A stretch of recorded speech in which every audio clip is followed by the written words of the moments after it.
ان تجتنبوا کبائر ما تنہون عنہ، اے لوگوں اگر تم کبیرہ گناہوں سے بچ جاؤ،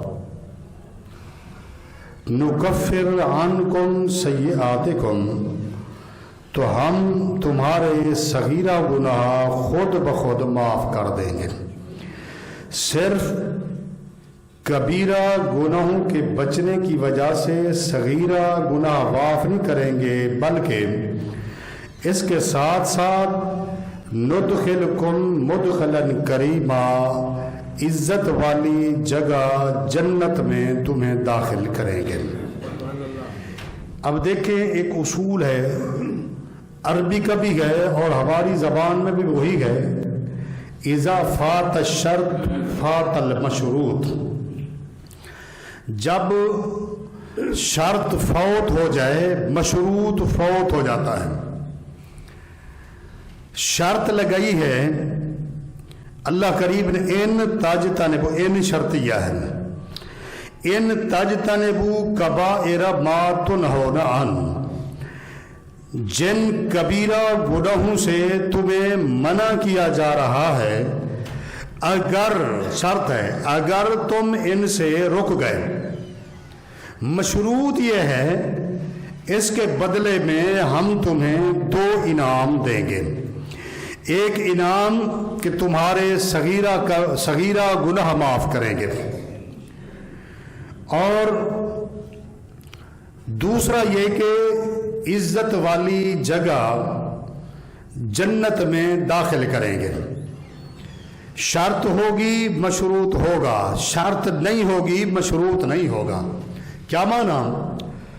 شرط اگر تم کبیرہ گناہوں سے نہ بچیں تمہارے صغیرہ بھی معاف نہیں کریں گے، اور پھر عزت والی جگہ جنت میں بھی داخل نہیں کریں گے۔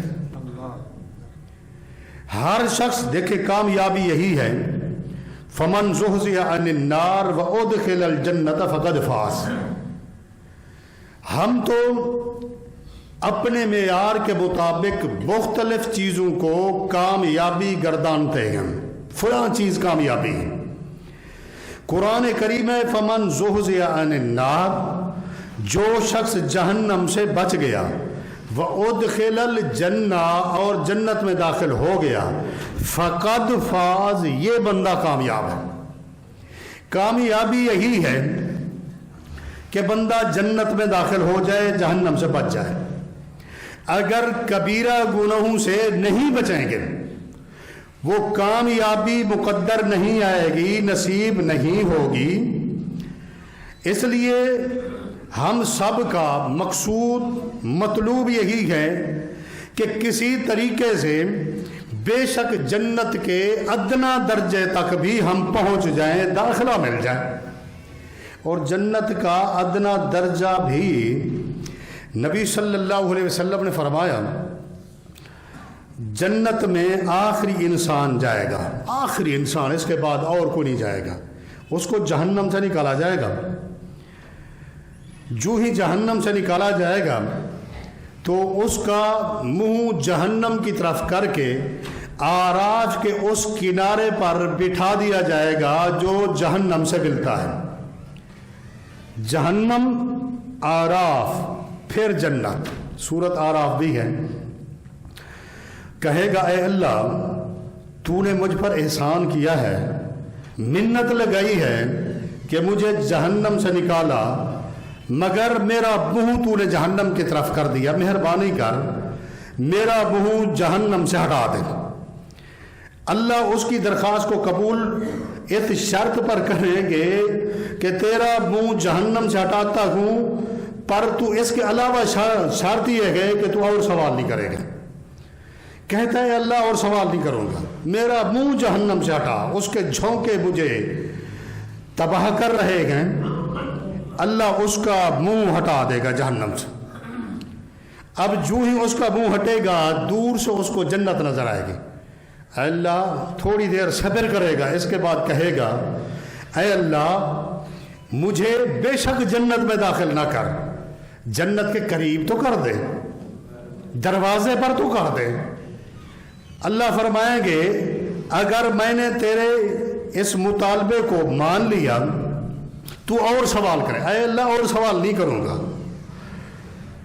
جنت کے دروازے کے قریب پہنچ گیا, صبر کرے گا, اس کے بعد کہے گا یا اللہ تھوڑی سی بیٹھنے کی جگہ, داخلے کا اعلان تو کر دے. اللہ فرمائیں گے میں نے نہیں کہا تھا کہ تو اور سوال نہیں کرے گا. اے اللہ مہربانی کر. اللہ اسے جنت میں داخل کرے گا. یہ آخری انسان جنت میں جا رہا ہے اور جہنم سے یہ آخری انسان نکلا. جب جنت میں جائے گا کہے گا فَإِنَّهَا مَلْعَا, اے اللہ جنت تو بھری ہوئی ہے. یہ بخاری مسلم کی حدیث ہے. جنت تو بھری ہوئی ہے, میں کہاں جاؤں. رب کائنات اس کو سب سے چھوٹا پلاٹ جنت میں دیں گے. رب کائنات فرمائیں گے جا دنیا اور دنیا کے 10 گنا زیادہ تجھے جنت میں پلاٹ الاٹ کرتا ہوں. یہ جنت کا آخری انصار ہے اور کامیابی ہے جنت کا داخلہ. شرط اللہ نے یہ لگا دی کہ تم کبیرہ گناہوں سے بچو. پہلے تو ہم محاسبہ کریں, ہم گناہگار بھی ہیں, یقیناً مجھ سمیت ہم سب گناہگار ہیں. ہمارا کوئی عضو ایسا نہیں جو گناہگار نہ ہو. زبان سے لے کر پاؤں تک ہمارا کوئی دن ایسا نہیں گزرتا جس دن ہم کسی کی غیبت نہ کریں. تبصرے باز ہیں ہم سب کے سب. نام آنا چاہیے کسی کا. ایسا تجزیہ کرتے ہیں اگر اپنے گریبان میں جھانکیں ویسے ڈبل گناہ ہمارے اندر ہیں اور لوگوں پر تبصرہ کر رہے ہیں. اور اگر اتفاق سے وہ شخص چلتا پھرتا آ بھی جائے کہتے ہیں آپ کی تو بڑی عمر ہے, ماشاءاللہ آپ کو ابھی یاد کیا تھا, کھال اتار رہے تھے, یہ یاد کرنا ہے.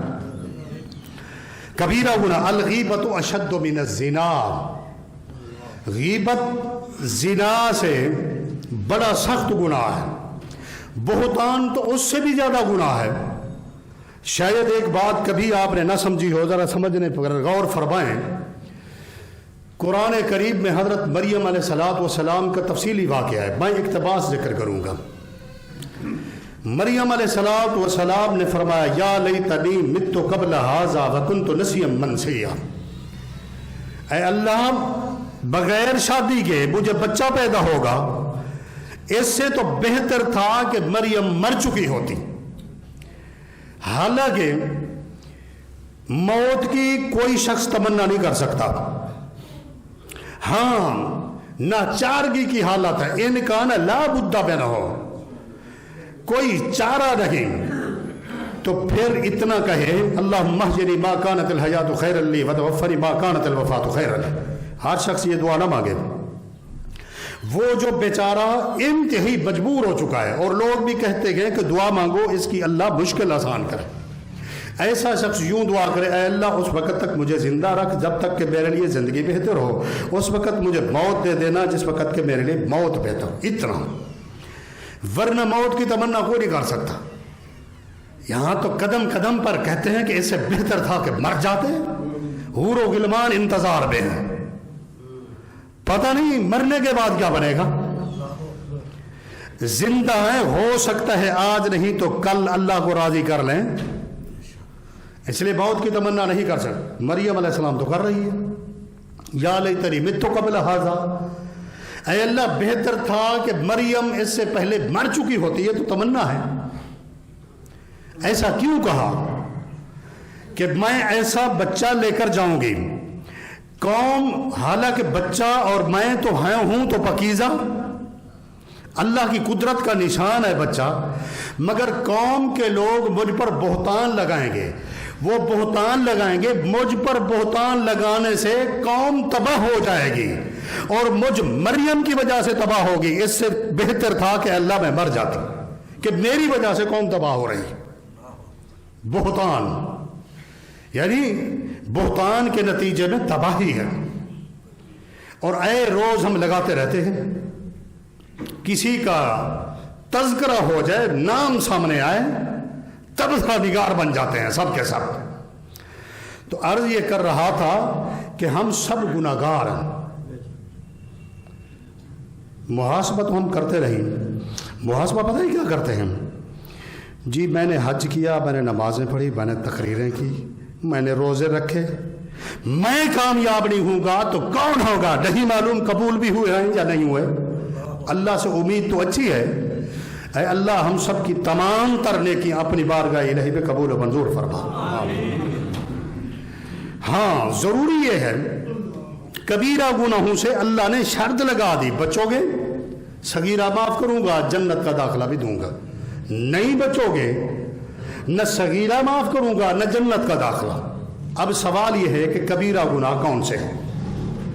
ٹھیک ہے عنوان شاید آپ کو عجیب لگے, مگر پتہ تو چلے کہ کبیرہ گناہ تاکہ اس سے بچ جائیں. حذیفہ بن یمان رضی اللہ عنہ فرماتے ہیں باقی سب لوگ نیکی کا پوچھتے تھے, میں گناہ کا پوچھتا تھا. کیوں؟ پتہ چلے تاکہ بچ جاؤں. اب قدر تفصیل ہے, ذرا آپ میرے ساتھ میری بات پر توجہ فرمائیں. پیارے بھائیو, کبیرہ گناہ وہ ہے جس پر شریعت نے حد مقرر کی ہے, وہ کبیرہ گناہ ہے. اور مثلا کسی نے 5,000 یا اس سے اوپر کی رقم کی چوری کی, تو اس پر حد یہ ہے کہ اس کا بایاں ہاتھ کاٹ کر اس کے گلے میں لٹکا دیا جائے. یہ اس کی حد ہے. کوئی کہے اچھا 5,000 سے کم کی چوری پھر اجازت ہے؟ نہیں, اس پر یہ حد نہیں ہے, تعزیر ہے. اس کو جوتے مارے جائیں گے مگر ہاتھ نہیں کاٹا جائے گا. ربع دینار کی بات آئی. اب یہ حد ہے. زانی اگر شادی شدہ ہے, زنا کرتا ہے, تو اللہ کی زمین پر بوجھ ہے. سنفرغ لکم ایھا الثقلان, اللہ نے فرمایا اے زمین کو بوجھ ہو, تمہاری باری بھی آنے والی ہے. ہم میں سے ہر شخص اپنے گربان میں جھانکے, کہیں اس گناہ سے وہ دو چار تو نہیں ہو چکا. پھر اللہ کی زمین پر بوجھ ہے. شادی شدہ مرجوم ہوگا, رجم کیا جائے گا. اور اگر غیر شادی شدہ ہے 100 درے مار کر مرد کو 1 سال کے لیے جلا وطن کر دیا جائے گا. یہ حد ہے. اسی طرح باقی بھی حدود ہیں, میں مختصر کر رہا ہوں. ہر وہ گناہ جس پر کفر کا لفظ بولا گیا, کفر کا, وہ کبیرہ گناہ ہے.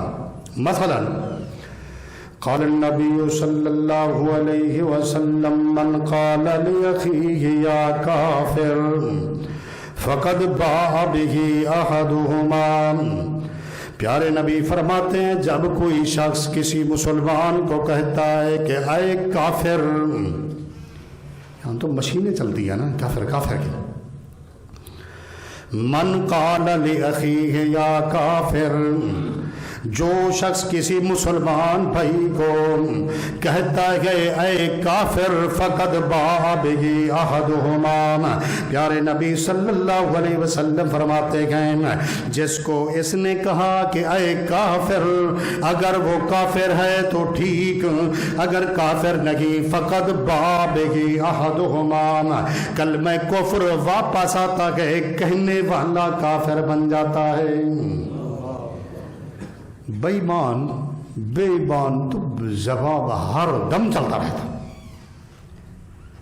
اگر وہ بے ایمان ہے تو ٹھیک ہے, ورنہ کلمہ واپس لوٹے گا. میں نے عرض کیا جس پر کفر کا لفظ بولا گیا وہ کبیرہ گناہ. قال النبی صلی اللہ علیہ وسلم من ترک الصلاة متعمدا فقد کفر. جس نے جان بوجھ کر ایک نماز چھوڑ دی اس نے کفر کیا, کبیرہ گناہ, کفر کا لفظ بولا گیا. جو شخص کسی کاہن کے پاس آیا, نجومی کے پاس آیا, کاہن نجومی نے اسے جو کچھ بتایا اس نے تصدیق کی, فقد کفر, اس نے کفر کیا, کبیرہ گناہ. اسی طرح ہر وہ گناہ کبیرہ ہے جس پر شرک کا لفظ بولا گیا. شرک تو شرک رہا, شرک سے ہٹ کر کسی گناہ پر شرک کا لفظ بولا گیا. جی ہے ایسا گناہ. کہیں ہم تو ایسا نہیں کرتے. انسان ہے، اس میں کمزوری ہے، اور اگر ایسا وہم آتا ہے تو اس کا علاج بھی بتاتا ہوں.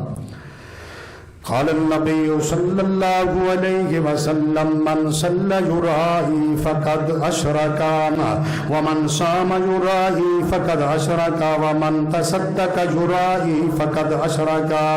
پیارے نبی فرماتے ہیں جس نے دکھاوے کی نماز پڑھی اس نے شرک کیا، جس نے دکھاوے کا روزہ رکھا اس نے شرک کیا، جس نے دکھاوے کا صدقہ کیا اس نے شرک کیا. بندہ کمزور ہے، ہو سکتا ہے کوئی دیکھ رہا ہو اور اس کے دل میں خیال آئے میں رکوع اچھی طرح کروں، صدقہ اچھی طرح کروں. دیکھ رہا ہے فلاں شخص، اور اگر میں تھوڑے پیسے دوں، کھاتا پیتا انسان ہوں، سارے لوگ دیکھ رہے ہیں، چلو کم از کم ایڑی چوٹی کا زور لگا کر زیادہ صدقہ کر دوں. ذہن میں شیطان بات ڈالتا ہے، اور اگر شیطان ایسی بات ڈال دے اس کا علاج ہے، حل ہے. آپ اپنی نیت میں، اپنے دل میں یہ ارادہ کریں تاکہ یہ دیکھ کر اچھی طرح رکوع کریں. میرا رکوع، میرا سجدہ اس کے لیے تعلیم بن جائے. میں صدقہ کر رہا ہوں تاکہ لوگ مجھے دیکھ کر وہ بھی صدقہ کریں. ریا ختم ہو جائے گا. اور اگر یہ نیت نہ بنی فقد اشرک، کبیرہ گناہ. ہر وہ گناہ جس پر نفاق، منافق ہونے کا لفظ بولا گیا وہ کبیرہ گناہ. قال النبی صلی اللہ علیہ وسلم اربع خصال من کان فیہ کان منافقا خالصا اذا حدث کذب واذا وعد اخلف واذا اؤتمن خان واذا خاصم فجر. آپ فرماتے ہیں 4 چیزیں جس میں پائی گئیں. کان منافقا خالصا، وہ خالص منافق ہے. کون سی؟ یہ سمندر پار لوگوں میں نہیں پائی جاتی، ہمارے معاشرے میں، ہمارے اندر یہ کمی بیشی پائی جاتی ہے. چیک کر لیں اپنے آپ کو. فرمایا اذا حدث کذب، جس وقت بات کرے تو جھوٹ بولے. کان منافقا خالصا، خالص منافق ہے. یہاں ایک اور بات سمجھیں، شاید سمجھ آ جائے. نفاق کی، منافقت کی، منافق کی 2 قسمیں ہیں. ایک ہے اعتقادی منافق، ایک ہے عملی منافق. اعتقادی عقیدے کا منافق، عملی منافق عمل کا منافق. نبی صلی اللہ علیہ وسلم کا ایک فرمان ہے کہ لوگوں کسی کو منافق نہ کہو. وہ کون سا منافق نہ کہو؟ عقیدے کا منافق کسی کو نہ کہو، کیونکہ عقیدہ دل کی بات ہے، اللہ جانتا ہے. وحی کے ذریعے اس کی اطلاع آتی تھی تو پتہ چلتا تھا یہ عقیدے کا منافق ہے.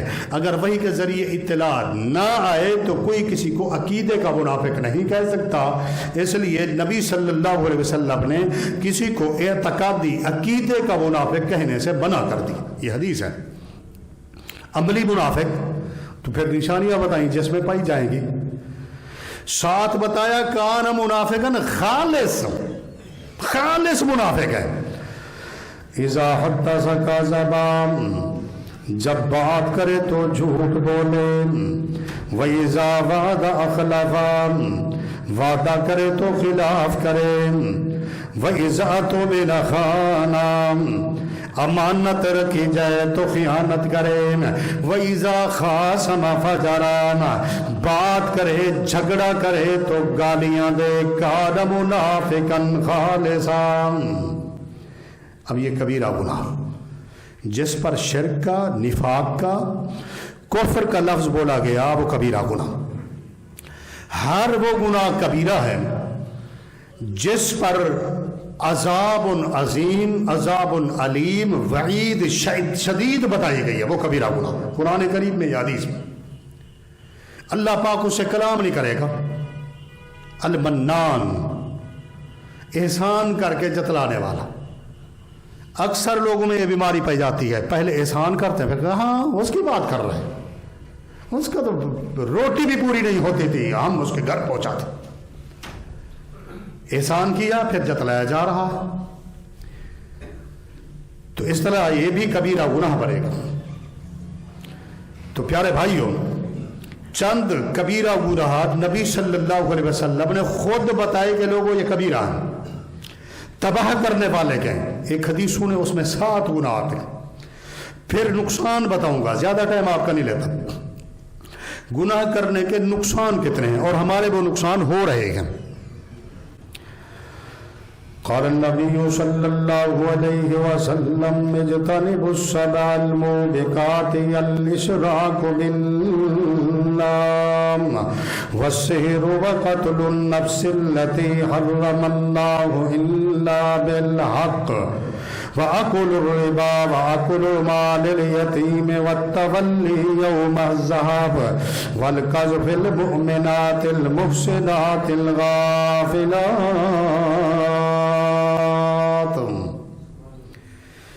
آپ نے ایک ہی حدیث میں اب وہ 7 گناہ بتائے جا چکے، میں صرف ترجمہ کروں گا، تشریح کی ضرورت نہیں ہے۔ فرمایا اجتنبوا السبع الموبقات، اے لوگوں 7 تباہ کر دینے والے، ہلاک کر دینے والے، کمر توڑ دینے والے گناہوں سے بچ جاؤ۔ وہ کبیرہ الاشراک بالنام، رب کائنات کی ذات کے ساتھ یا صفات کے ساتھ یا افعال کے ساتھ کسی کو ذرہ برابر شریک کرنا، کبیرہ گناہ۔ قرآن میں ہے نا شرک معاف نہیں ہوگا، کیا مانا؟ قیامت کے دن اگر شرک کو ساتھ لے کر گیا تو معاف نہیں ہوگا۔ دنیا میں توبہ کا دروازہ کھلا ہے، مشرک بھی توبہ کرے تو اس کے لیے بھی معافی ہے، دنیا میں ہے، آخرت میں معافی نہیں ہے۔ شرک کی قطعاً کوئی گنجائش نہیں، کیونکہ 2 زانو ہو کر بندے نے اقرار کیا التحیات للہ والصلوات والطیبات، اے اللہ قولی عبادتیں، مالی عبادتیں، بدنی عبادتیں للہ، صرف اللہ کے لیے۔ تو پھر شرک کا تو سوال ہی پیدا نہیں ہوتا۔ چوتھی عبادت تو ہو نہیں سکتی قولی فعلی بدنی، بس قولی فعلی بدنی مالی، ان سب کا اقرار اتحیات میں کر دیا، تشہد میں، یہ سب اللہ کے لیے، غیر کا سوچ ہی نہیں سکتا۔ فرمایا الاشراک باللہ والسحر، جادو کبیرہ گناہ ہے۔ بہت سے لوگ اس کے پیچھے لگ گئے، جادو کے پیچھے۔ لا یفلح الساحر حیث اتی، اثر ہوتا ہے جادو کا، کہتے ہیں کہ نہیں ہوتا، ہوتا ہے۔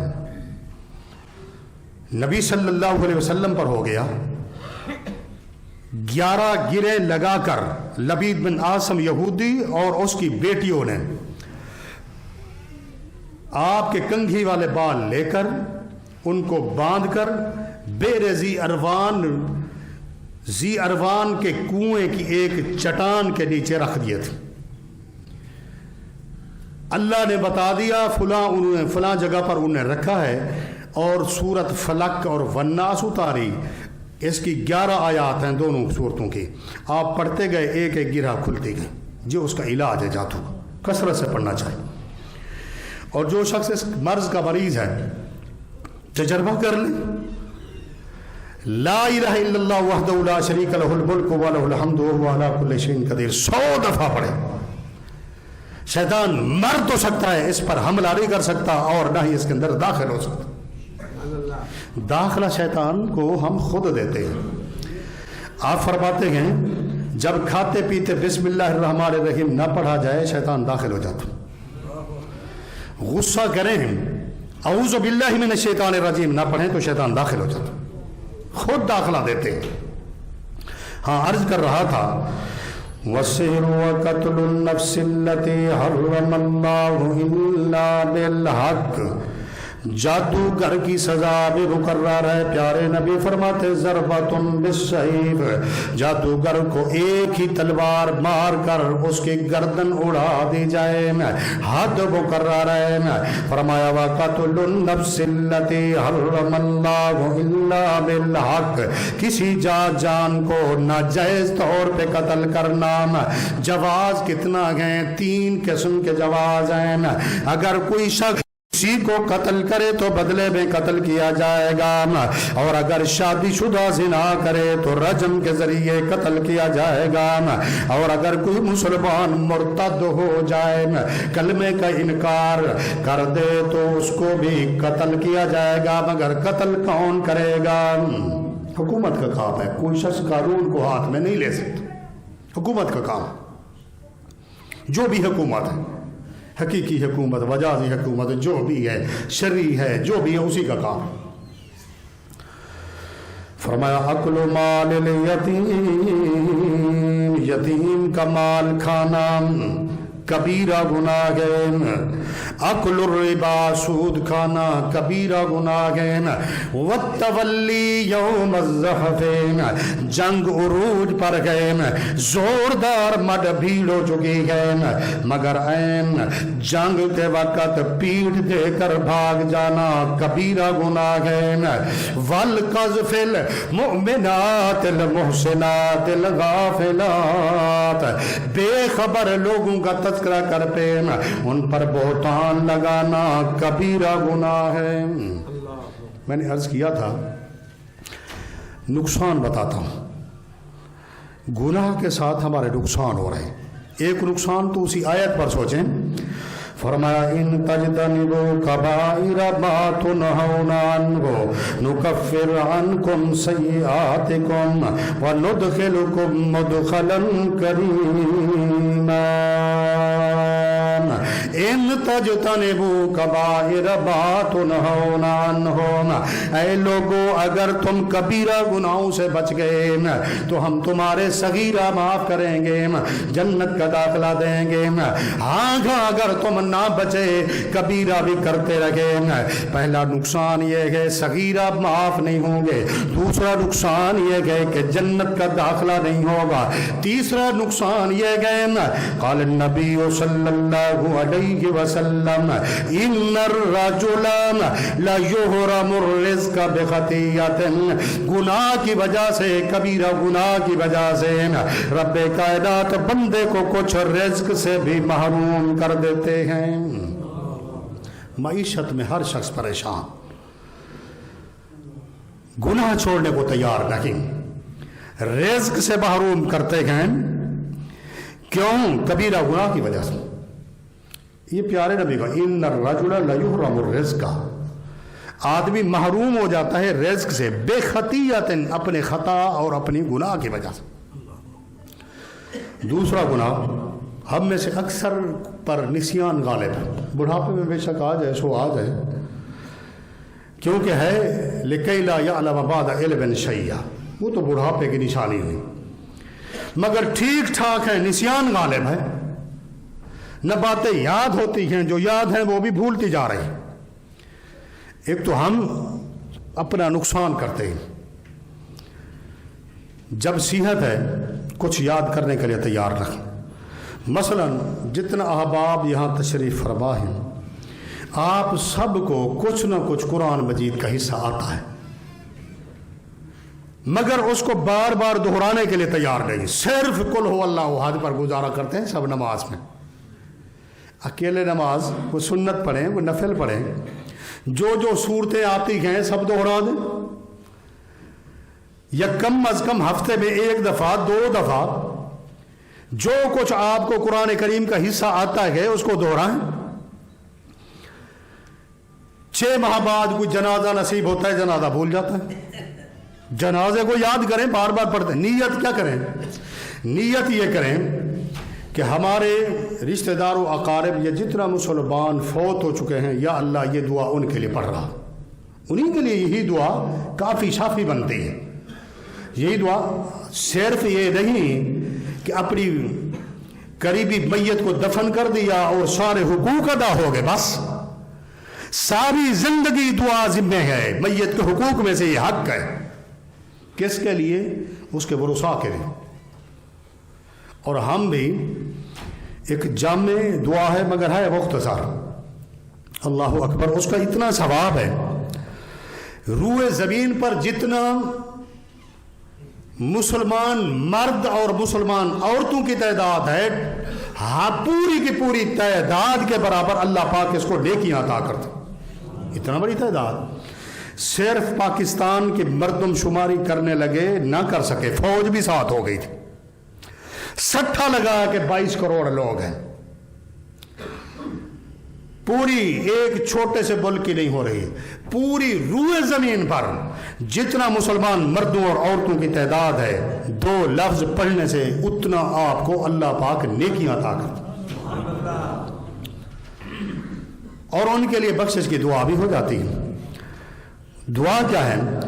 اللہم اغفر للمؤمنین والمؤمنات. میری تو یہ پسندیدہ دعا ہے. حدیث ہے درود پڑھنے کے بعد مسنون دعائیں پڑھیں. اللہم انی ظلمت نفسی آخر تک، اللہم انی اعوذ بک من عذاب القبر آخر تک. اس کے علاوہ اور فلیتخیر من الدعاء ما شاء، جو بھی پسند آتی ہے دعا مسنون ہو اس کو پڑھ سکتے ہیں. میں اس کو ضرور پڑھتا ہوں. اللہم اغفر للمؤمنین والمؤمنات، رب ارحمہما کما ربیانی صغیرہ کی بھی پڑھتے ہیں. آپ بھی پڑھا کریں. ہر ایک کے والدین ہیں. یہاں کوئی آدم تو نہیں بیٹھا جس کے والدین نہ تھے. ہر ایک کے والدین ہیں، زندہ ہیں تو تب بھی رب ارحمہما کما ربیانی صغیرہ، فوت ہو گئے ہیں تو تب بھی رب ارحمہما کما ربیانی صغیرہ. بات لمبی نہ ہو جائے، شاید کہ میں جہاں سے نکلا وہ میرے ذہن سے بات بھی اتر گئی، پھر واپس آنے کی کوشش کرتے ہیں. عرض یہ کر رہا تھا کہ ایسی جامع جنازے کی دعائیں، صبح شام کے اذکار، الا ماشاء اللہ 5% لوگ پڑھتے ہوں گے. اور ایسے وہ اذکار ہیں، پیارے نبی فرماتے ہیں جو شخص صبح کو ذکر کرے سارا دن گارنٹی ہے اس کی، عقیدہ خالص ہو، سارا دن گارنٹی ہے. اگر کسی وقت بھی مر گیا سیدھا جنت میں جائے گا. اور اگر شام کو وہ ذکر پڑھ لیے، رات کو کسی ٹائم بھی مر گیا تو سیدھا جنت میں جائے گا. فرائض اپنے مقام پر ہیں. تو وہ اذکار ہمیں آتے نہیں. ہر مسجد میں کوئی نہ کوئی امام، کوئی قاری صاحب موجود ہیں. اور ہمارے بھائی سیٹھ بلال پکیزہ ہوٹل والے نے تو وہ کارڈ سے بھی چھپوائے تھے، منگوا سکتے ہیں ان سے. اپنے پاس رکھیں، اذکار کرتے رہیں، صبح شام یاد ہو جائیں گے، ہفتے کے اندر یاد ہو جائیں گے. آپ کو ضرور پڑھیں، کیونکہ گارنٹی دیکھیں تو صحیح. واپس آئیے. گناہ کا پہلا نقصان یہ ہے کہ بندہ رزق سے محروم ہو جاتا ہے. دوسرا نقصان یہ ہے کہ بندہ علم سے بھی محروم ہو جاتا ہے، حفظ نسیان غالب آ جاتا ہے. امام شافعی رحمہ اللہ فرماتے ہیں کہ میرا حافظہ خراب ہو گیا، چیزیں یاد نہیں ہوتی تھی. دماغ تو پہلے بھرا ہوا ہے اور کیا یاد ہو، پتہ نہیں کس سے بھرا ہوا ہے. قرآن سے، حدیث سے، دین سے بھرا ہوا ہو تو مبارک ہے، اور اگر گند سے بھرا ہوا ہے تو تباہی ہے. اس لیے پیارے بھائیوں، اپنی سوچ کو بھی پاکیزہ کیجیے. تو امام شافعی رحمہ اللہ فرماتے ہیں میں چلا گیا استاد وکی کے پاس. شکوت الی وکی سوء حفظی فاوصانی بترک المعاصی فإن العلم فضل من الہ وفضل اللہ لا یعطى لعاصی.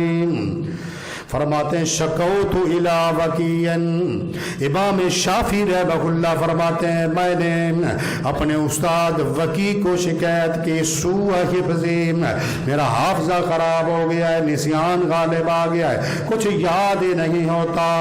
تو امام وکی رحمہ اللہ نے اوصانی بترک المعاصی، مجھے گناہ چھوڑنے کی، نافرمانی اللہ پاک کے کرنے سے منع کر دیا. کیوں؟ فإن العلم فضل من الہ وفضل اللہ لا یعطی لآسین، اس لیے کہ علم حافظہ اللہ پاک کی طرف سے ایک فضل و کرم ہے، وفضل اللہ لا یعطی لآسین، اللہ پاک کا فضل گناہگار پر نہیں ہوتا۔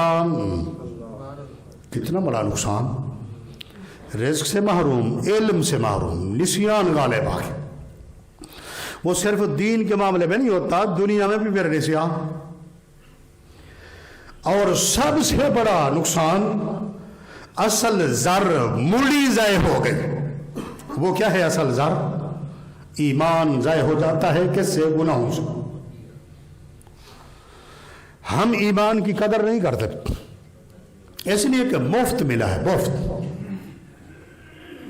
اگر پوچھ لیا جائے ایمان کس کو کہتے ہیں، 50 سال سے تو دعویٰ کرتے آئے ہیں ہم ایماندار ہیں، ہم ایماندار ہیں، بتائیے حضرت ایمان کس کو کہتے ہیں؟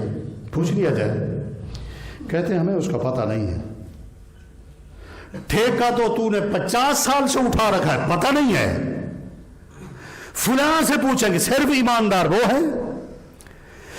دعویٰ تیرا ہے کہ میں ایماندار ہوں اور تجھے پتہ نہیں ہے کہ ایمان کس کو کہتے ہیں، پوچھنے کے لیے بھی تیار نہیں ہے، کیسے پوچھیں؟ لوگ کیا کہیں گے؟ اللہ کے بندو لوگ کیا کہیں گے؟ یہ تو بت ہے۔ سوچنا تو یہ چاہیے کہ اللہ کیا کہے گا۔ اے میرے بندے، جھنجھوڑنے والے نے سبق پڑھایا تھا کہ پتہ کر ایمان کس کو کہتے ہیں، تو نے پھر پتہ کیوں نہیں کیا؟ اللہ کیا کہے گا؟ اللہ کو کیا جواب دو گے؟ ایمان ہماری جان سے زیادہ قیمتی ہے، جان کی کتنا پرواہ ہے، اور اس کے کئی دلائل ہیں، میں ان دلائل کی تہ میں نہیں جاتا۔ ہاں البتہ اتنا کہتا ہوں، میں بتاتا بھی نہیں ہوں، کیوں بتاؤں؟ زندگی بھر بتاتے رہے۔ ایمان کیا ہے، ایمان کے کتنا ارکان ہیں، یہ آپ کا سبق ہے، آپ تلاش کریں۔ ہر مسجد میں تو کوئی نہ کوئی عالم یا حافظ بیٹھا ہے، بتا دے گا۔ جستجو تو پیدا کیجیے۔ جذبہ ختم ہو چکا ہے۔ جذبہ کیا ہے ہمارا؟ جذبہ ملکیت، پلاٹ میرا ہو، مکان میرے ہوں، کوٹھیاں میری ہوں، باغات میرے ہوں، یہ جذبہ ہے۔ عمل کا جذبہ ختم ہو گیا، جبکہ اللہ پاک اس عمل کے جذبے کی قدر کرتے ہیں۔ بات بھی کسی کے عمل کے لیے سنا کریں، صرف طریقہ لہجہ بات نہیں ہے۔ تلاش کیا کریں کوئی عمل کی چیز مل جائے تو عمل کا جذبہ ہونا چاہیے۔ عمل کا جذبہ ایک الگ عنوان ہے۔ بات لمبی نہیں کرتے، اختصار کر رہا ہوں۔ عرض کر رہا تھا کہ یہ آخری بات ہے، اور مگر جلدی نہیں ختم ہوگی، مختصر اس کی وضاحت کروں گا کہ بہت بڑا نقصان، گناہ کا بہت بڑا نقصان، ایمان برباد، ایمان ضائع۔ ایمان ضائع ہو گیا، بندہ برباد ہو گیا۔ قال النبی صلی اللہ علیہ وسلم لا یزنی الزانی حین یزنی وہو مؤمن ولا يسرق السارق حين يسرق وهو مؤمن ولا يشرب الخمر حين يشرب وهو مؤمن۔ پیارے نبی فرماتے ہیں جس وقت کوئی زانی زنا کرتا ہے ایمان اس سے رخصت ہو جاتا ہے، جس وقت کوئی چور چوری کرتا ہے، خائن خیانت کرتا ہے، اس وقت ایمان اس سے ضائع ہو جاتا ہے۔ جس وقت کوئی نشے والا، شراب پینے والا شراب پیتا ہے تو اس وقت ایمان اس سے رخصت ہو جاتا ہے۔ اصل مڑی تھی ایمان، کیوں نہ ضائع ہو؟ اس نے یہ سوچا کہ کوئی نہیں دیکھ رہا، 5 سال کے بچے کے سامنے گناہ نہیں کرتا، اللہ کے سامنے اس کا کیا ذہن رہا کہ کوئی نہیں دیکھ رہا۔ دنیا کا کوئی ایسا چپا، کوئی ذرہ نہیں ہے جہاں اللہ پاک نہ دیکھ رہے، ناظر ہیں۔ لوگ تو کہتے ہیں اللہ حاضر ناظر، اللہ ناظر ہے، اور اللہ پاک کی قدرت بھی حاضر ہے، علم بھی حاضر ہے، مگر اللہ پاک کی ذات الرحمن علی العرش استوا، عرش پر مستوی، ہر وقت دیکھ رہا۔ پیارے نبی فرماتے ہیں اگر کوئی شخص جو کا دانہ اٹھا کر اپنی ہتھیلی پر رکھے پھر اس کو اپنے سامنے لائے، یہ جو کا دانہ اس قدر اس کے سامنے رکھی جتنا کل کائنات اللہ کے سامنے، وہ تو سیاہ پتھر پر سیاہ چیمٹی سیاہ رات کو چل رہی ہو تو رب کائنات اس کو دیکھتے بھی ہیں اور اس کے پاؤں کی آہٹ و آواز کو سنتے بھی ہیں۔ یہی سوچ پیدا ہو تو گندہ گناہ کے قریب نہ جائے۔ جب اس نے شراب پی، جب اس نے بدکاری کی، جس وقت اس نے چوری کی، اللہ کے بارے میں سوچ یہ نہ رہی کہ اللہ دیکھ رہا ہے، تو اس لیے ایمان رخصت، یہ بہت بڑا نقصان ہے۔ تو اس لیے پیارے بھائیو عہد کیجئے کبیرہ گناہوں کے قریب نہ جائیں۔ اللہ کریم سے دعا ہے اللہ پاک آپ کو اور مجھے نیک عمل کرنے کی توفیق عطا فرمائے، خاتمہ ایمان پر کرے۔ اقول قولی والحمدللہ رب العالمین۔